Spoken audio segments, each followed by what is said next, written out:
First step is getting them cut to size. That way we can get them ground out.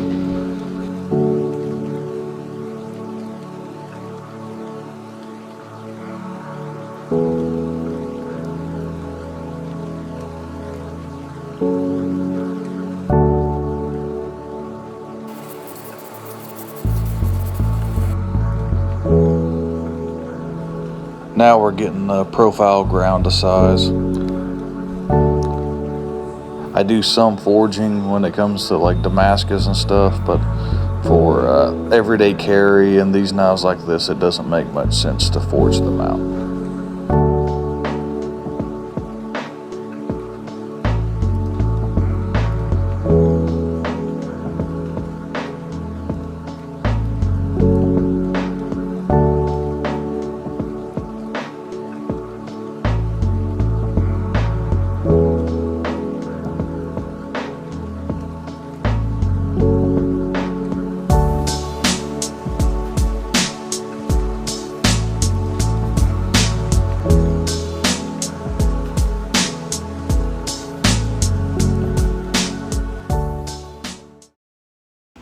Okay, we got them ground out.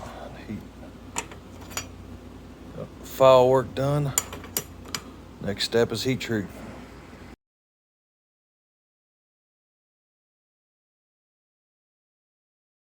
Okay, got them tapered. As you can see, that's how I get the balance better. From there all the way up to there.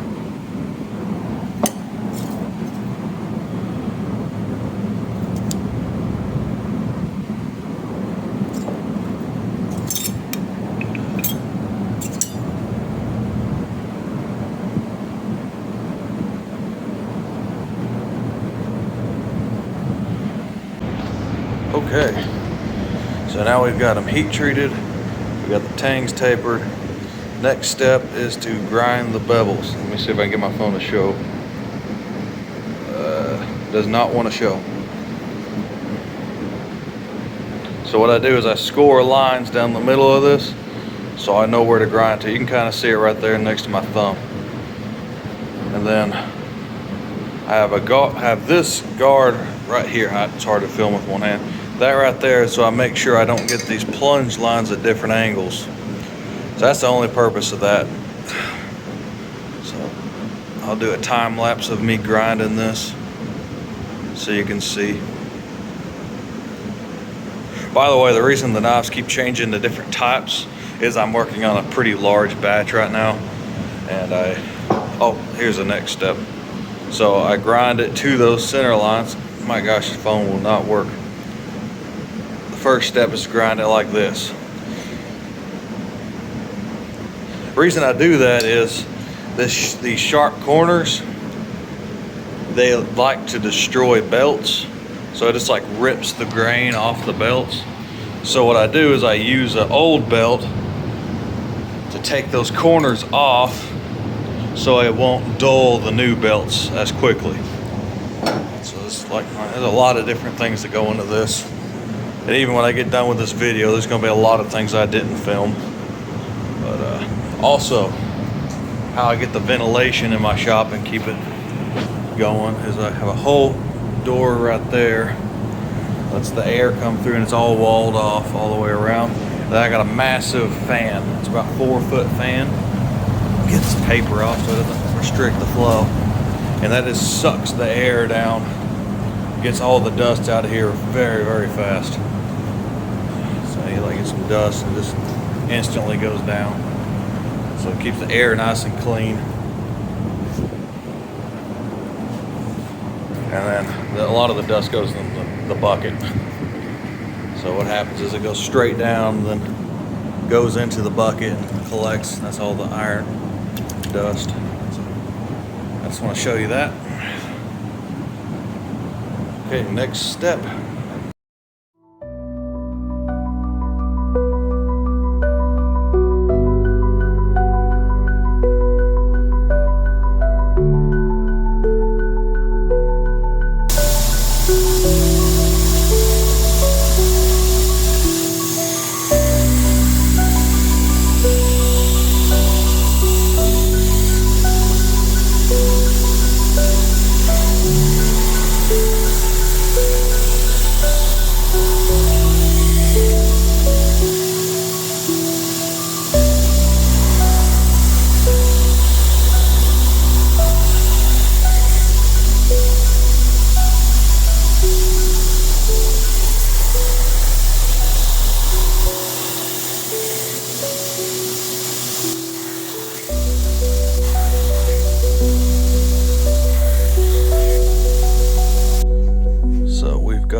Blade's finished.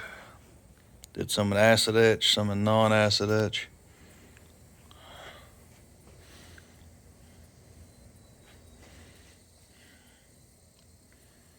These are stone wash.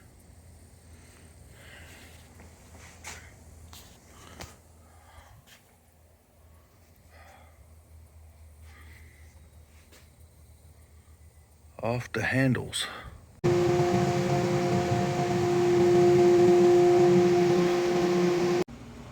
Okay, so now we've got them put together. Got the handle material cut and ready to put the handles, or ready to drill the pins. So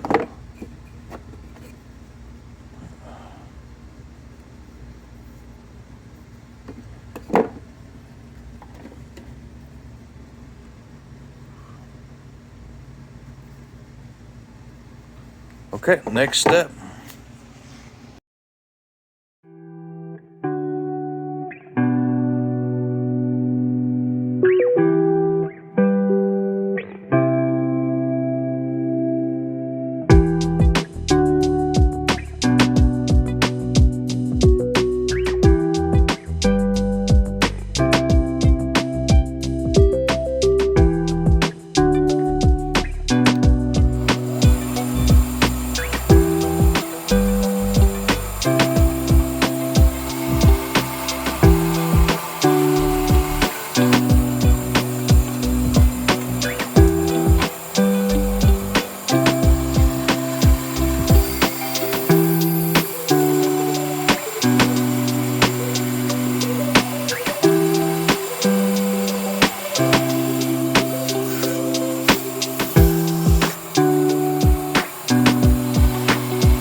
Okay, now we got them ground, profiled, and ready to glue. So, next step.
we got them smoothed up,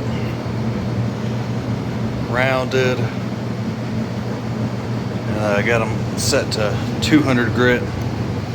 The last step was like rounding these corners right here. So next step, I need to clean up these, clean up the spine and the front, and then we're off to hand sanding.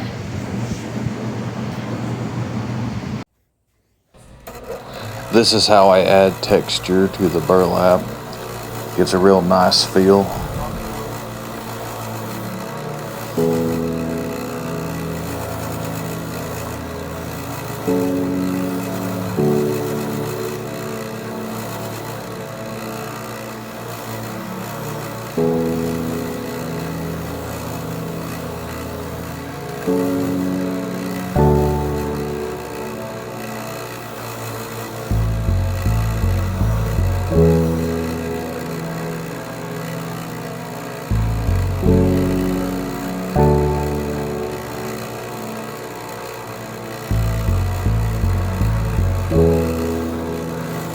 Nice feel for people that like having a real nice textured handle. So if you work in damp environments, you're not gonna have any issue. Let me see if I can get that in there real well. But that just stays in your hand compared to, here's one that's smooth. So, next step is hand sanding.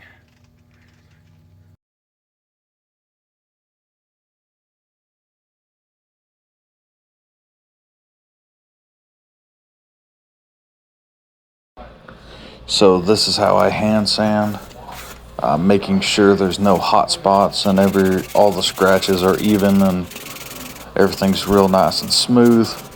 And the water keeps the sandpaper from gunking up. We have got everything hand sanded, etched. The next step is making Kydex sheaths. So it's time to duct tape them. And you're like, why do we need duct tape? Well, when I use Kydex, it forms to the knife. And if I don't add this thickness, which this is about 10 layers, 8 layers of duct tape, it will scratch the blade and be too tight. So I add the duct tape as a spacer. You can also use leather, but I figured out duct tape is the best way of doing it. I add a decent bit of thickness, so that way there's no way of the blade getting scratched. I can't stand that.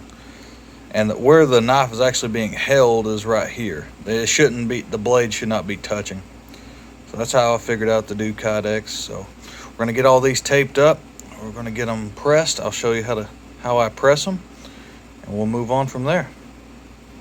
Okay, we've got them all taped up. Got that a lot thicker, that way we don't have any scratches. So now we're going to take a quick break and get a message from our sponsors. Are you tired of lawnmowers not starting and being unreliable and costing you thousands of dollars? Introducing Sheep Care. They'll mow your lawn and fertilize it at the same time. Unlike traditional lawnmowers, the Sheep Care system is very relaxing. It's like having a dog that'll mow your lawn. So if you like the sound of that, contact us at sheepcare.com. Sheep Care is not responsible when they inevitably break out and eat all your flowers and get hit by a car and cause thousands of dollars of damage.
Okay.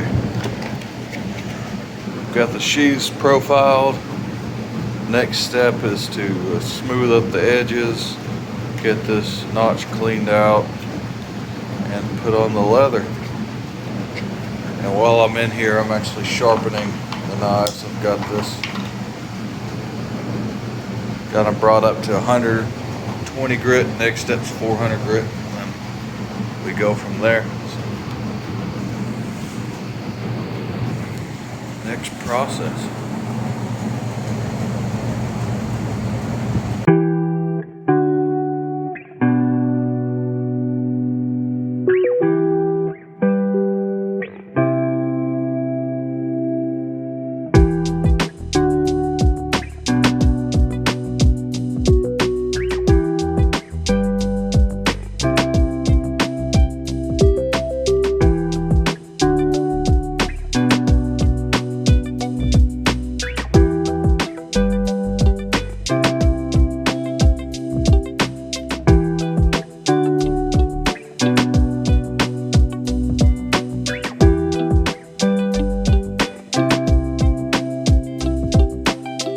Okay, so we got them finished up. Didn't have time to film them on a real nice way.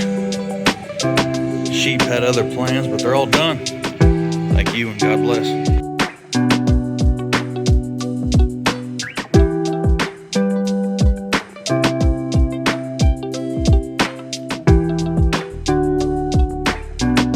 I ran out of time to get some really good pictures of those, but I missed a lot of processes that I wasn't able to film, but that's a general gist of making a knife. And I'll be making future videos with a lot more stuff in it. So just remember, God loves you, I thank you, and God bless.